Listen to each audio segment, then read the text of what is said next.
Ամսի 27-ին երեկոյան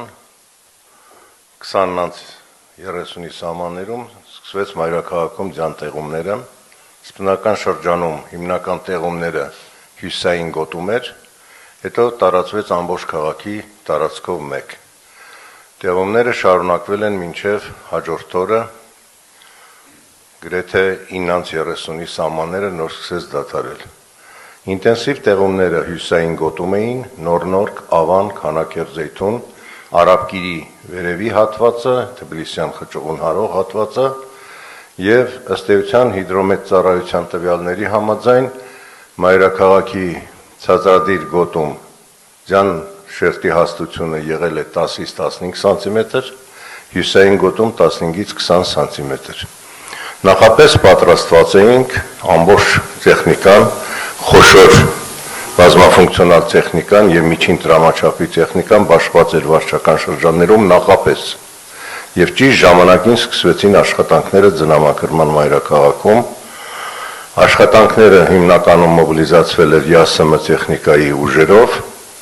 այնուհետև հաջորդ իսկ առավոտյան մեզ միացավ կանաչապատում ՀՕԱԿ-ը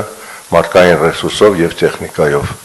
Ողջ գիշեր աշխատանքները վերահսկվել են տեղերում վարչական շրջանների ղեկավարների կողմից, պարոն քաղաքապետ, առանց բացառության 12 վարչական շրջանի ղեկավարները եղել են տեղում եւ մինչեւ առավոտ աշխատել մեզ հետ, կոմունալ տնտեսության վարչությունը, պարոն Կարոյանի հետ միասին ամբողջ շուրջօրյա հերթապահությունը եւ աշխատանքը ԵԱՍՄ տնօրինությունը ամբողջ աշխատակազմը շարունակվել է մինչև 3 երեկոյան։ Ձյան մաքրման, փողոցների մաքրման աշխատանքներից հետո շարունակվեցին 3 ցերեկը դարձյալ փողոցների մշակումը, իսկ ամենահիմնական ծանր աշխատանքը թող տարօրինակ չթվա, ոչ այնքան առաջին գիշեր անդադ տեղումների մեջ աշխատելն էր, որքան 3 երեկոյան ջերմաշանի կտրուկ անկումը,